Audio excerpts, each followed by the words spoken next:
प्रतिमा का रंग स्याह हो गया, अशुद्ध हो गई मेरी प्रभु की प्रतिमा। ये क्या किया हनुमान? कहां से लेकर आए हो ये कलुषित जल?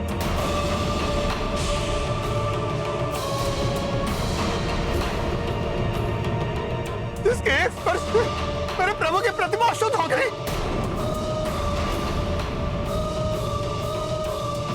देवी अंजना, बहुत विश्वास था ना आपको अपने पुत्र पर? बहुत पक्ष ले रही थी ना आप अपने पुत्र हनुमान का? देख लिया उसका परिणाम। अब भी क्या आप बोलेंगी ये दोष रहित है?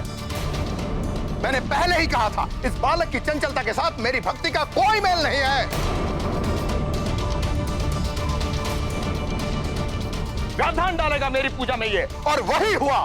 खंडित कर दी इसने मेरी पूजा। रुष्ट हो गए मेरे प्रभु मुझसे। मेरे वर्षों की भक्ति, साधना, सेवा सब कुछ नष्ट हो गई। माँ, मैंने तो वही किया जो ऋषिवर ने मुझसे करने के लिए कहा था।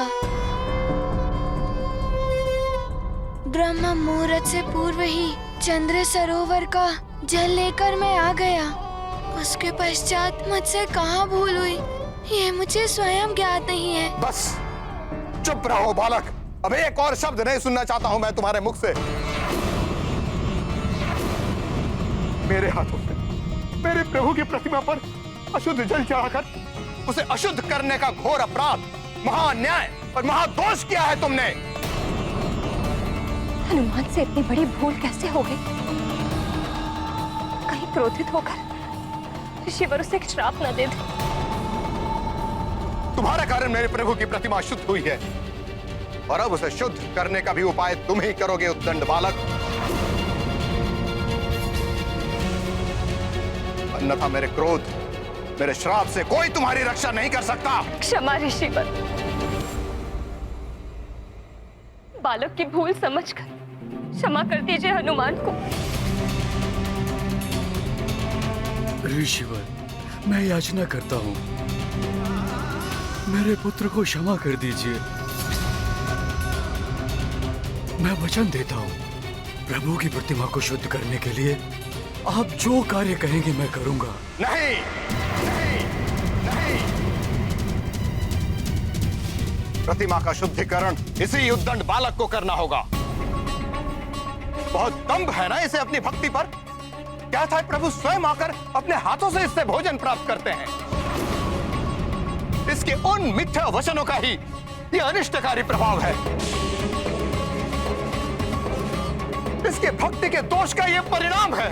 ऋषिवर, मुझ पर कृपा कीजिए, क्षमा कर दीजिए मुझे। मैं अपनी इस भूल को सुधारने के लिए स्वयं जाकर गंगा जल लाऊंगा। मुझे पूर्णतः विश्वास है कि पवित्र गंगा जल के एकमात्र स्पर्श से मेरे प्रभु की ये मूर्ति शुद्ध हो जाएगी।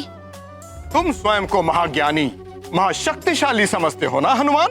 नहीं ऋषिवर, मैं तो स्वयं को ईश्वर का एक तुच्छ भक्त मानता हूँ, उससे अधिक और कुछ नहीं। अच्छा, इतना विश्वास है तुम्हें अपनी भक्ति पर? तो गंगा जल नहीं, स्वयं गंगा लेकर आओ, गंगा लेकर आओ यहाँ।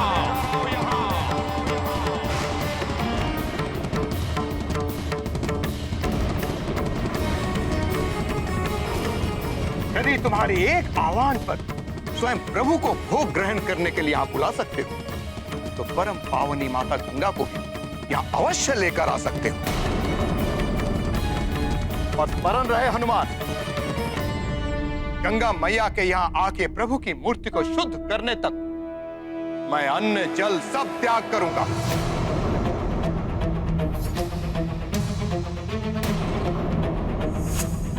और यदि तब भी प्रभु की प्रतिमा शुद्ध नहीं हुई, तो मैं अपने प्राण त्याग दूंगा।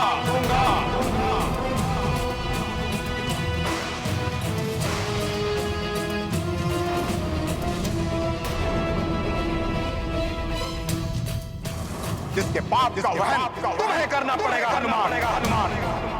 हम भी गुरुओं के साथ अन्न जल त्यागने का संकल्प करते हैं। और उनके साथ अपने प्राण देने के लिए भी प्रस्तुत हैं। यदि ऐसा हो तो अनर्थ हो जाएगा। हमारे संपूर्ण कुल पर ब्रह्म हत्या का दोष लग जाएगा। बोलो हनुमान, इतनी शक्ति है तुम्हारी भक्ति में? ला सकते हो तुम परम पावनी जीवन दायिनी माता गंगा को यहाँ?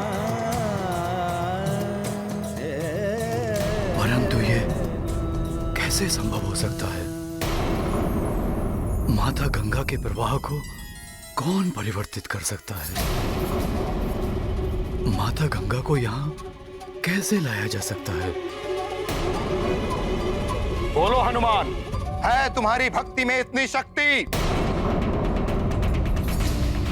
ऋषिवर, इतनी कठिन परीक्षा मत लीजिए मेरे पुत्र की। वो तो मात्र एक बालक है। इतना कठिन कार्य वो कैसे कर पाएगा?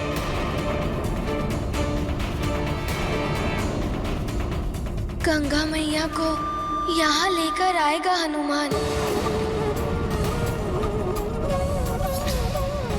माँ, पिताश्री और ऋषिवर के आशीर्वाद से मैं किसी भी विकट परिस्थिति पर विजय पा सकता हूँ।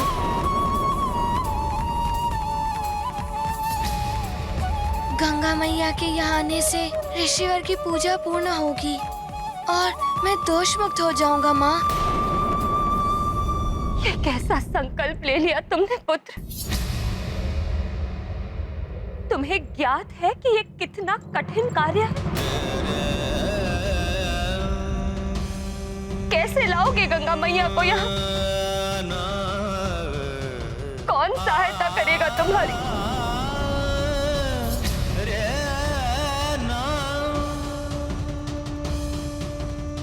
माँ,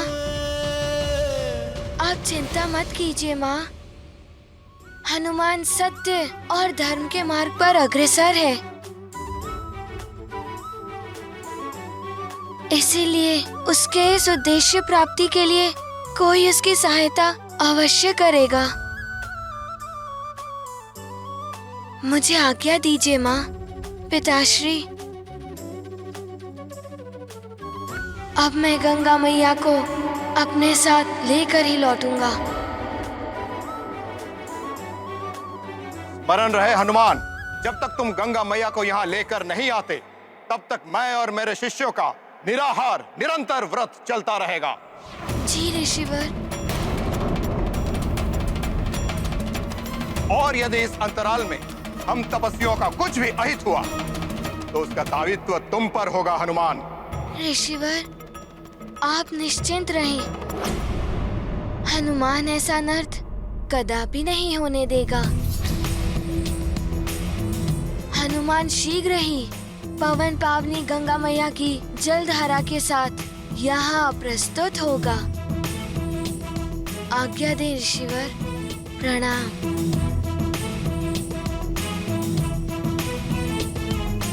प्रणाम माँ। प्रणाम पिताश्री।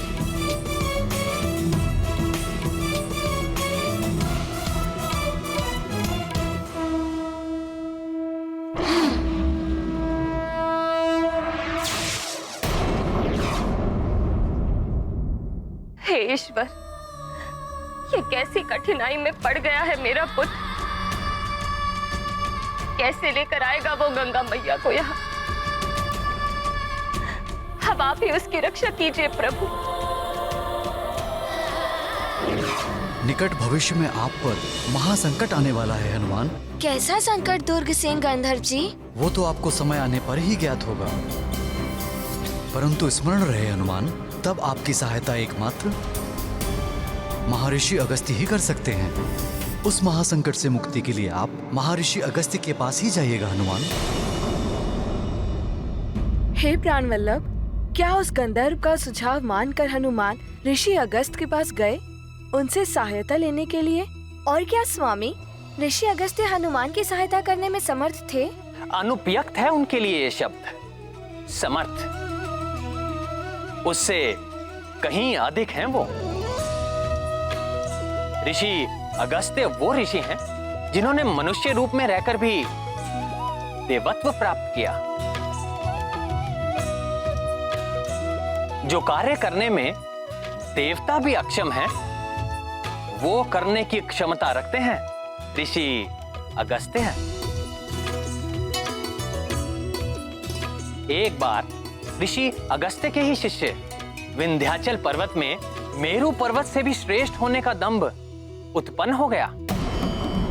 ये प्रमाणित करने के लिए उसने अपनी ऊंचाई इतनी बढ़ा ली कि वो धरती पर पहुंचने वाली सूर्य देव की किरणों के मार्ग पर बाधा बनने लगा। परंतु इतने पर भी विंध्याचल संतुष्ट नहीं हुआ। अपनी ऊंचाई को बढ़ाते बढ़ाते वो स्वर्ग तक पहुंचने लगा। संसार में हाहाकार मच गया। तब ऋषि अगस्त्य देवताओं की प्रार्थना सुनकर संसार का कष्ट दूर करने के लिए विंध्याचल पर्वत के पास पहुंचे।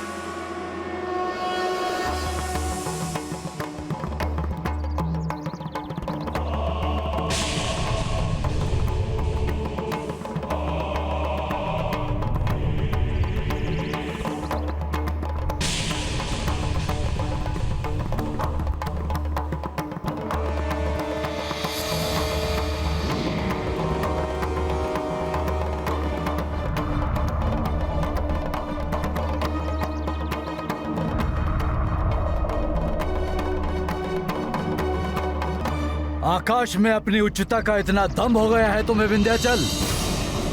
गुरु का उचित अभिवादन करना भी भूल गए। गुरु तुम्हारे सम्मुख हैं और तुम्हें प्रणाम करने में इतना समय लग रहा है। नहीं नहीं गुरुदेव, गुरु के अनादर की तो कल्पना भी नहीं कर सकता। आपका शिष्य विंध्याचल।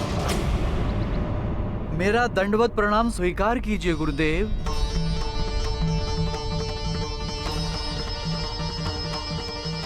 कल्याण हो। विंध्याचल, मैं जम्बू द्वीप के दक्षिण प्रवास पर जा रहा हूं। कुछ समय वहीं रहूंगा। मेरा आदेश है, मेरे लौटने तक तुम दंडवत अवस्था में ही रहोगे। मेरी आज्ञा का उल्लंघन नहीं होना चाहिए। आपकी आज्ञा शिरोधार्य है गुरुदेव। मैं पूर्ण निष्ठा से उसका पालन करूंगा। विंध्याचल को यह आदेश देने के पश्चात अगस्त्य ऋषि ने दक्षिण भारत के दंडका वन में अपना निवास स्थान स्थापित किया। इस घटना के बाद वो उत्तर भारत कभी नहीं गए और विंध्याचल पर्वत सदैव अधोमुख अवस्था में रहा, जैसा उसके गुरु उसको छोड़कर गए थे, और कभी भी इतना ऊंचा नहीं हो पाया जिससे वो किसी को कष्ट पहुंचा सके। ऐसी विलक्षण प्रतिभा के धनी, ऐसे चमत्कारी हैं ऋषि अगस्त्य। एक बार उन्होंने पर्वत को झुका दिया, तो एक बार सातों सागर का जल पीकर उन्हें जल रहित कर दिया था। वो समय था जब युद्ध में देवताओं पर हमला करने के पश्चात असुर सागर में जाकर छिप जाते थे। तब देवताओं के ही अनुरोध पर असुरों को उनके छिपने के स्थान से वंचित करने के लिए ऋषि अगस्त्य ने सागर के जल का पान कर लिया।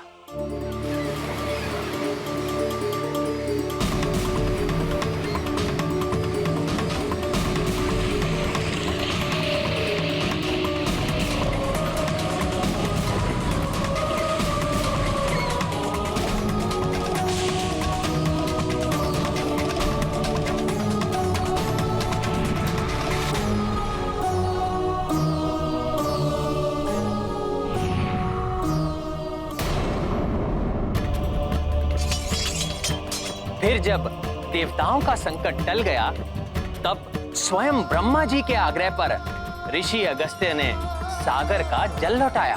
स्वामी, यदि ऋषिवर इतने सक्षम हैं, तब तो उन्होंने हनुमान को गंगा जी को अपने साथ ले जाने का उपाय अवश्य सुझाया होगा।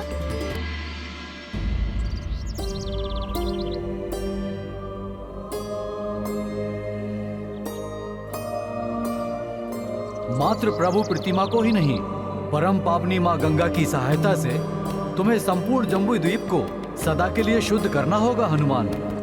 परंतु ये हनुमान हनुमान कैसे करेगा ऋषिवर? तुम्हें माँ गंगा को जम्बू द्वीप की अन्य सभी नदियों से जोड़ना होगा। परम पावनी माँ गंगा की पवित्र जलधारा यदि समस्त नदियों में प्रवाहित हो जाए तो उनका जल भी पवित्र हो जाएगा। परंतु इस कार्य की पूर्ति के लिए हनुमान को क्या करना होगा ऋषिवर? मैं अगस्त्य स्वयं तुम्हारा मार्गदर्शन करूंगा हनुमान। माँ गंगा का पवित्र जल जम्बू द्वीप की समस्त दिशाओं में प्रवाहित होकर प्रभु प्रतिमा के साथ अनंत काल तक इस धारा को शुद्ध करेगा। इतना महान कार्य करने का हर संभव प्रयास करेगा हनुमान। परंतु ऋषिवर, ये तभी संभव है जब मैं गंगा माँ को अपने साथ आने के लिए मना लूं। उसके लिए क्या करना होगा हनुमान को? माँ गंगा तुम्हारे साथ जाए, इसमें मैं तुम्हारी सहायता करने का प्रयत्न करूंगा। परंतु इसके पूर्व तुम्हें मुझे एक वचन देना होगा हनुमान। कैसा वचन ऋषिवर? प्रभु राम के बाण की दिशा को परिवर्तित करने का वचन देना होगा तुम्हें मुझे।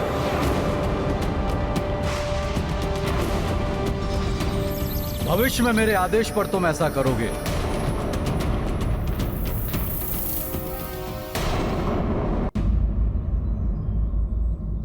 ये कैसा वचन है ऋषिवर? स्वयं के प्रभु स्वामी प्रभु श्री राम के बाण की दिशा को परिवर्तित करना, ये अधर्म नहीं होगा ऋषिवर?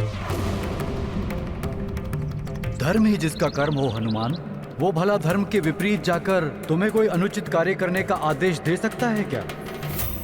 नहीं ऋषिवर। ऋषिवर, आप मेरी इस बात को अन्यत्र ना लें। प्रभु राम के बाण की बात सुनकर मैं कुछ क्षण के लिए विचलित हो गया था। हनुमान आपके पुण्य प्रताप एवं धर्म निष्ठा पर संदेह करने की दृष्टता कैसे कर सकता है? आप तो सर्वज्ञाता हैं। आपके इस आदेश में अवश्य जगत के कल्याण का कोई रहस्य निहित है।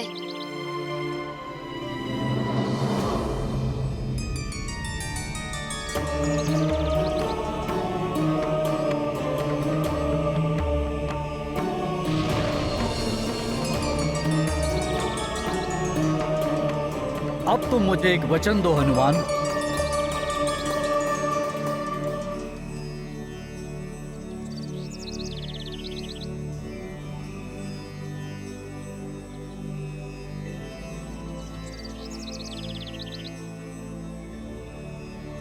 ऋषिवर, मैं अंजने हनुमान आपको वचन देता हूँ कि आपकी आज्ञा के अनुसार उचित समय आने पर मैं प्रभु राम के बाण की दिशा को परिवर्तित करूंगा।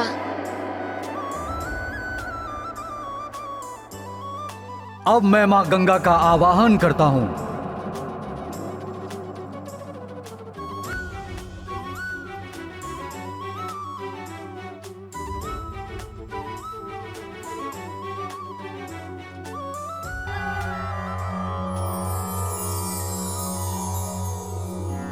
देवी सुरेश्वरी भगवती गंगे त्रिभुवन तारिणी तरल तरंगे शंकर मौलि विहारिणी विमले मम्मतिरास्तां तव पद कमले हरिपद पाधि तरंगिणी गंगे हिम विदु मुक्ता धवल तरंगे दूरी कुरु मम दुष्कृति भारम कुरु कृपया भवसागर पारम तव जलममलम येन निपीतम परम पदम खलु तेन गृहीतम मातर गंगे त्वय्यो भक्तः किल तं द्रष्टुं नायमः शक्तः।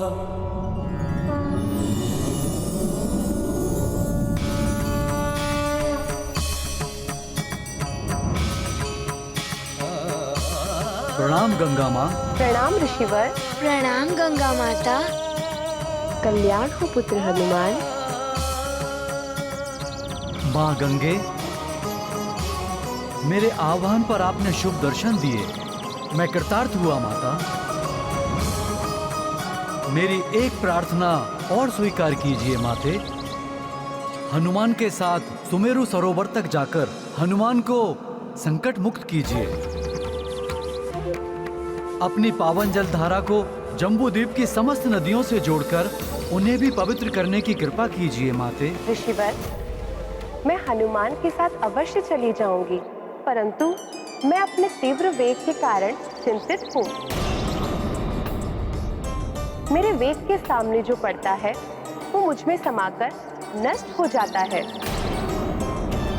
परंतु यदि हनुमान मुझे आश्वस्त कर दे कि वो मेरा मार्ग प्रशस्त करेगा एवं मेरे मार्ग में आने वाले प्रत्येक जीव जंतु को हटा देगा, तो मैं यथाशीघ्र ही इस पुण्य कार्य में सम्मिलित होने के लिए प्रस्तुत हूँ। परंतु यदि मेरे वेग से किसी एक जीव को भी क्षति पहुंची तो मैं पुनः शीघ्र लौट जाऊंगी। पुत्र हनुमान, माँ गंगा की जो इच्छा है उसे पूर्ण कर पाओगे? ऋषिवर, हनुमान यथाशक्ति गंगा मैया की इच्छा पूर्ण करने के लिए प्रयत्नशील रहेगा। आपका आशीर्वाद ही हनुमान को सफल करेगा। माता गंगा के इस वेग में हनुमान किसी को कोई क्षति नहीं पहुंचने देगा। तब और विलंब उचित नहीं। अपना संकल्प पूर्ण करो हनुमान।